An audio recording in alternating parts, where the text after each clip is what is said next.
जय हिंद। एक बार फिर से आपका स्वागत है आपके YouTube channel physics with Ravi में। आज हम लोग गॉस की प्रमेय को पढ़ेंगे। तो जान लेते हैं क्या है गॉस की प्रमेय। गॉस की प्रमेय से बेसिकली हमें वैद्युत फ्लक्स के बारे में पता चलता है, लेकिन कंडीशन यह है कि जो भी आवेश है वो घिरा हुआ होना चाहिए, बंद होना चाहिए। जैसे मान लीजिए कोई बंद पृष्ठ हो गया, जैसे आपका गोला हो गया, आपका घन या घनाभ हो गया, ये सब बंद पृष्ठ हैं। या आपका ये पूरा मकान हो गया, ये पूरा बंद पृष्ठ है। तो इसके अंदर जो आवेश रखेंगे हम, इस आवेश से कितना फ्लक्स निकलेगा वो हमें पता चलता है गॉस की प्रमेय से। तो गॉस की प्रमेय क्या कहते हैं पहले जान लेते हैं। गॉस की प्रमेय के अनुसार किसी बंद पृष्ठ से होकर गुजरने वाला कुल वैद्युत फ्लक्स उसमें उपस्थित आवेश का 1/एप्सिलॉन नॉट गुना होता है। पहले हम परिभाषा लिखेंगे फिर समझेंगे। तो परिभाषा है किसी, लिखेंगे पहले गॉस की प्रमेय के अनुसार,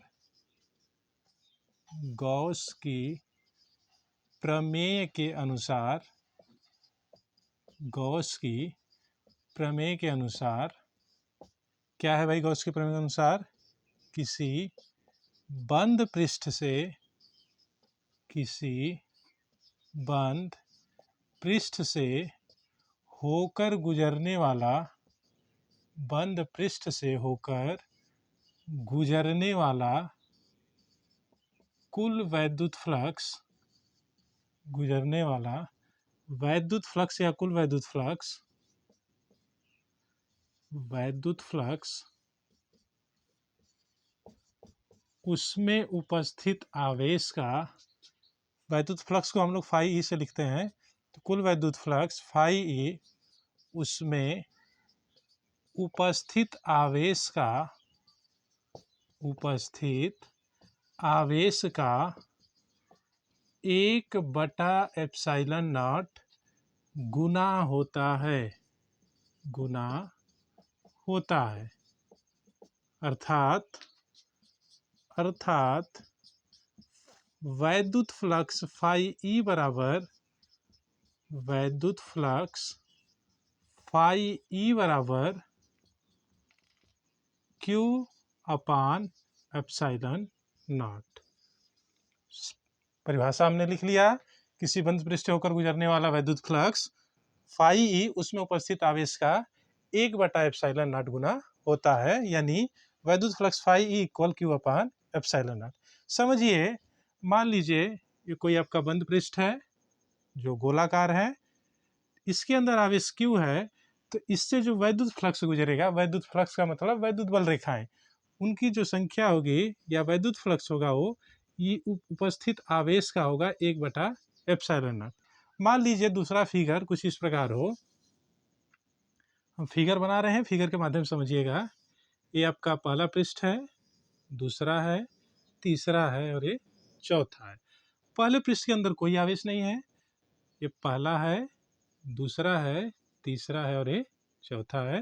पहले के अंदर कोई आवेश नहीं है, दूसरे के अंदर हमने माना प्लस क्यू आवेश है। कितना है? प्लस क्यू आवेश। तीसरे के अंदर है माइनस क्यू आवेश, या इसको हम लोग Q1 कर लेते हैं, इसको Q2 कर लेते हैं। और चौथा है प्लस Q3 आवेश। तब पहले पृष्ठ से इसके अंदर से गुजरने वाला वैद्युत फ्लक्स फाई1 होगा, फाई1 होगा Q अपान एप्सिलॉन नॉट। इसके अंदर कोई आवेश नहीं है, मतलब 0/एप्सिलॉन नॉट, इसका माना जाएगा 0।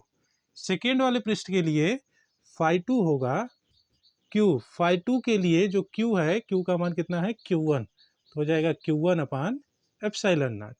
फाई3 तीसरे पृष्ठ के लिए होगा, फाई3 का मान होगा, तीसरे पृष्ठ की जब आप बात करोगे तो इसके अंदर दो आवेश हैं, एक है Q1, दूसरा है माइनस Q2। तो आवेश हो जाएगा Q1 minus Q2 upon epsilon not. इसी प्रकार इस वाले पृष्ठ के लिए, चौथे पृष्ठ के लिए होगा फाई4 का मान, फाई4 होगा, इस चौथे वाले पृष्ठ के अंदर कुल Q1 है, माइनस का Q2 है और प्लस का Q3 है। तो कुल आवेश हो जाएगा Q1 minus Q2 plus Q3 upon epsilon not. समझ में आया होगा। तो जितना भी आवेश रहेगा उसके बटा हम लोग कर देंगे एप्सिलॉन नॉट, वही हो जाएगा वैद्युत फ्लक्स इसके अनुसार, गॉस की प्रमेय के अनुसार। आइए हम लोग इसका निगमन कर लेते हैं। तो छोटी सी हेडिंग लिखेंगे निगमन।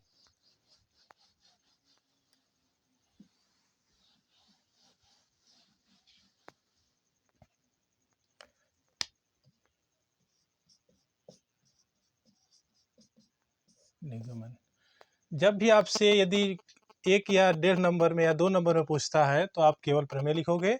2 से ऊपर नंबर में पूछता है तो निश्चित रूप से आपको इसका निगमन करना होगा, प्रमेय के साथ साथ निगमन भी करना होगा।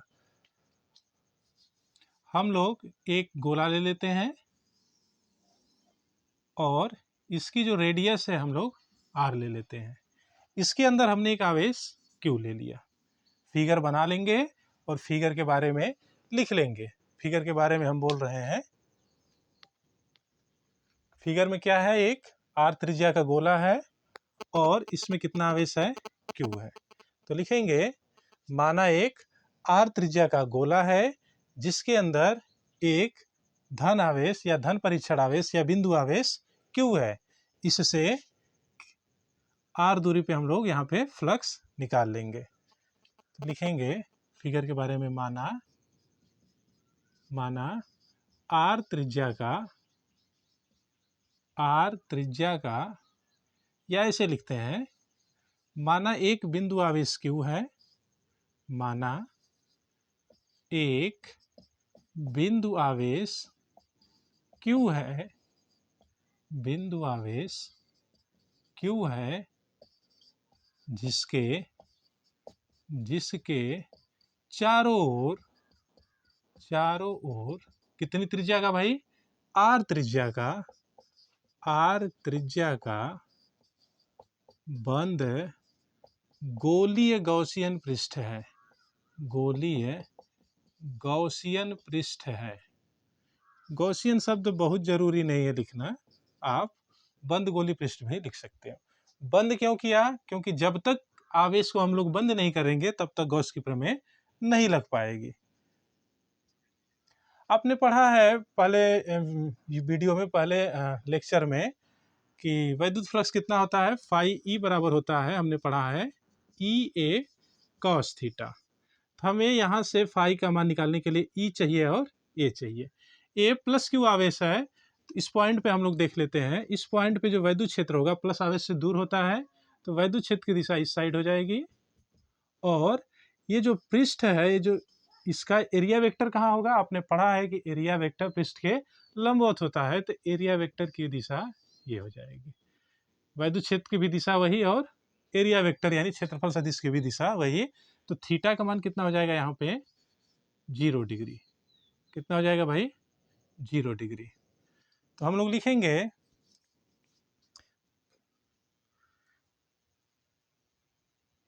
पृष्ठ के या पृष्ठ पर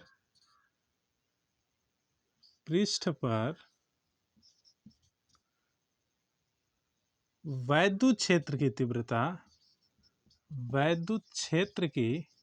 तीव्रता E बराबर, आप जानते हो वैद्युत क्षेत्र की तीव्रता होता है 1/4 पाई एप्सिलॉन 0 Q/r²। या इसे ऐसे भी लिख सकते हो कि बिंदु आवेश के कारण r दूरी पर वैद्युत क्षेत्र की तीव्रता। लिख लेते हैं, बिंदु आवेश के कारण, बिंदु आवेश Q के कारण पृष्ठ पर वैद्युत क्षेत्र की तीव्रता कितनी हो जाएगी, 1/4 पाई एप्सिलॉन 0 Q/r²। पृष्ठ की जो दूरी है रेडियस r के बराबर है। अब हम लोग यही फार्मूला लगा देंगे। तो लिखेंगे अतः वैद्युत फ्लक्स फाई ई बराबर कितना होता है, ई ए कॉस थीटा, और थीटा कितना है यहाँ पे, 0। तो हमें मिलेगा फाई ई बराबर मिलेगा हमें, ई का मान हम लोग रख देंगे 1/4 पाई एप्सिलॉन 0 Q/r²। और ये जो एरिया है इस गोले का जो एरिया है वो कितना होता है भाई, 4 पाई आर स्क्वायर। यदि गोले की रेडियस आर हो तो हो जाएगा 4 पाई आर स्क्वायर, और काश 0 का मान कितना होता है 1। यहाँ पर 4 पाई आर स्क्वायर से 4 पाई आर स्क्वायर कट जाएगा, 4 पाई से 4 पाई आर स्क्वायर से आर स्क्वायर, तो हमें वैद्युत फ्लक्स फाई ई बराबर मिलेगा Q अपान एप्सिलॉन नॉट। यही है गॉस की प्रमेय। तो हम लोगों ने गॉस की प्रमेय का निगमन कर लिया, गॉस की प्रमेय भी पढ़ लिया। अब गॉस की प्रमेय के बाद गॉस के प्रमेय के या गॉस के नियम के अनुप्रयोग हैं। इसके कुल 3 अनुप्रयोग हैं। तीनों को थोड़ा सा शार्ट में हम बता देते हैं, डिटेल अभी पढ़ेंगे। तीनों क्या क्या है हम यहाँ पे लिख दे रहे हैं। पहला है अनंत लंबाई के सीधे तार के निकट वैद्युत क्षेत्र, अनंत लंबाई के सीधे तार के निकट वैद्युत क्षेत्र। दूसरा है अनंत समतल चादर के वैद्युत क्षेत्र। और तीसरा है गोले के पृष्ठ पर, गोले के बाहर और गोले के अंदर वैद्युत क्षेत्र, या गोले के लिए वैद्युत क्षेत्र। इन तीनों को हम डिटेल में भी पढ़ेंगे। अभी बस बता दिया कि इन तीनों में इसका अनुप्रयोग हम लोगों को करना है। इससे पहले हम लोग पढ़ेंगे सतत आवेश वितरण। तो आप लोग हेडिंग लिखेंगे सतत आवेश वितरण। हेडिंग रहेगा सतत आवेश वितरण।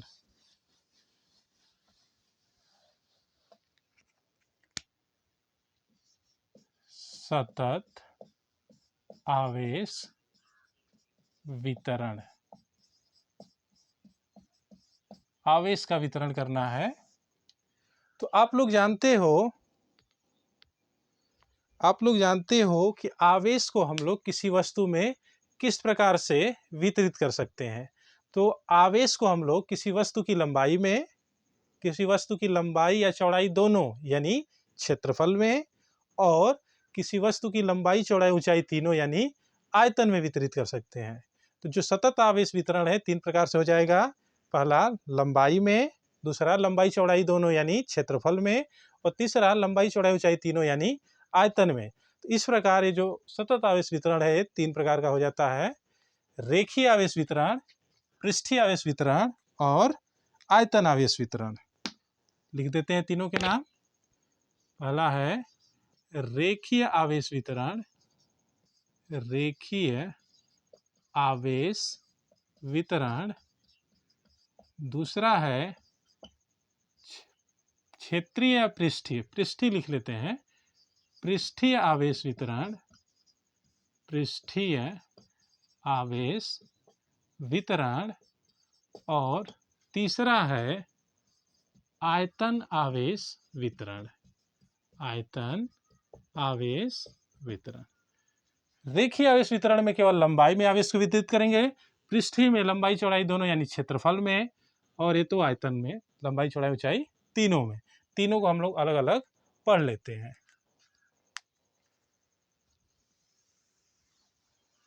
परिभाषा क्या होगी रेखीय आवेश वितरण की?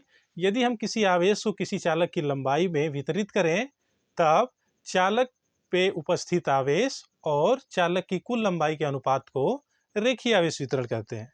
लिखेंगे परिभाषा, यदि आवेश को चालक की लंबाई में वितरित करें, चालक की लंबाई में वितरित करें, लंबाई में वितरित करें, तब चालक में वितरित कुल आवेश, चालक में वितरित कुल आवेश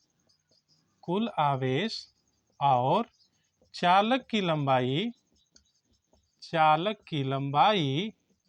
के अनुपात को, चालक की लंबाई के अनुपात को रेखीय आवेश वितरण कहते हैं। रेखीय आवेश वितरण कहते हैं। इसे लैम्डा से प्रदर्शित करते हैं। लैम्डा का साइन जानते हो, लैम्डा से प्रदर्शित करते हैं। तो हो जाएगा आपका रेखीय आवेश घनत्व, पूरा लिख दें, रेखीय आवेश घनत्व लैम्डा बराबर, रेखीय आवेश घनत्व लैम्डा बराबर कुल आवेश Q और चालक की लंबाई हमने मान लिया L। इसका फिगर बना दे रहे हैं, समझ में आ जाएगा। मान लीजिए ये कोई चालक है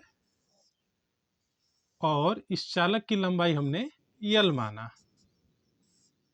इस चालक पे हमने प्लस Q आवेश वितरित कर दिया। इस पे वितरित आवेश कितना है, प्लस Q।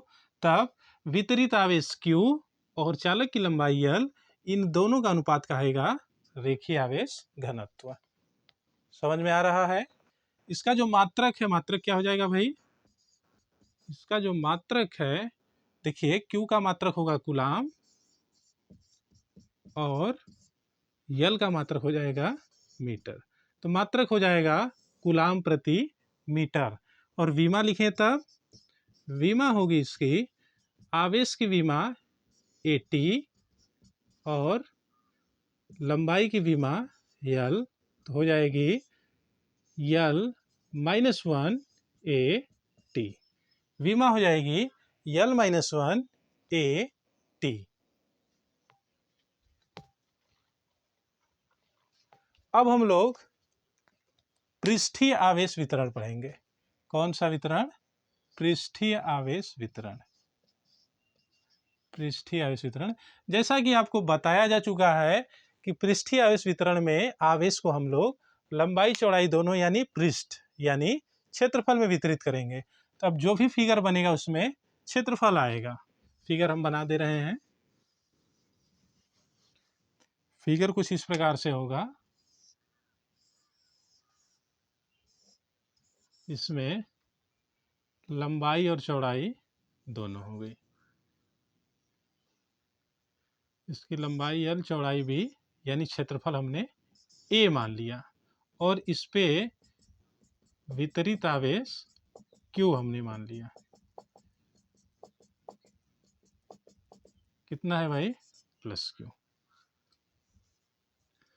परिभाषा फिर से वही, यदि हम किसी आवेश को किसी चालक के पृष्ठ यानी क्षेत्रफल में वितरित करें तो चालक के क्षेत्रफल में वितरित कुल आवेश और उस चालक के क्षेत्रफल के अनुपात को हम लोग कहेंगे पृष्ठीय आवेश वितरण।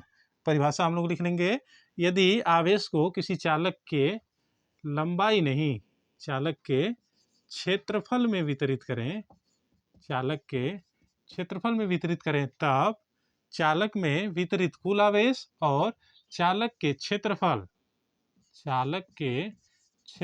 के अनुपात को पृष्ठीय आवेश वितरण या पृष्ठीय आवेश घनत्व कहते हैं। यहाँ घनत्व एक शब्द लिख लेना, हम लोग कहेंगे पृष्ठीय आवेश घनत्व। पृष्ठीय आवेश घनत्व को हम लोग सिग्मा से प्रदर्शित करते हैं। किससे प्रदर्शित करते हैं भाई, सिग्मा से प्रदर्शित करते हैं। तो हो जाएगा पृष्ठीय आवेश घनत्व सिग्मा बराबर Q/A।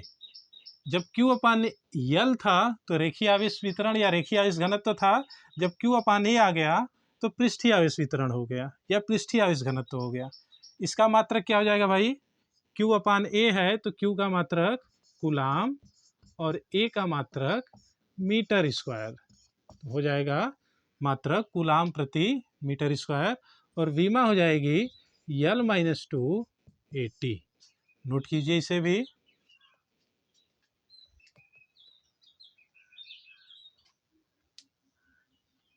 अब हम लोग पढ़ेंगे आयतन आवेश घनत्व या आयतन आवेश वितरण।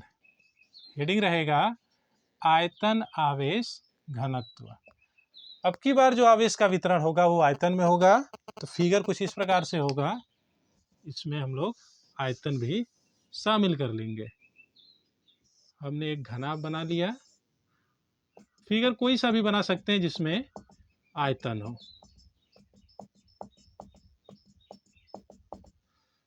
यह है आपका फिगर।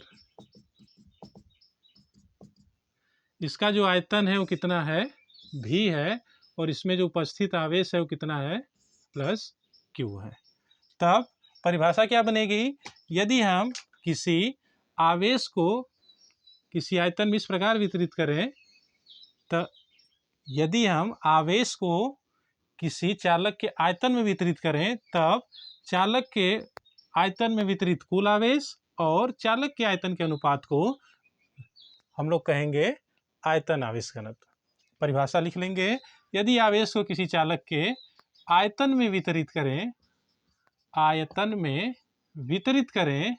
तब चालक के कुल आवेश और चालक के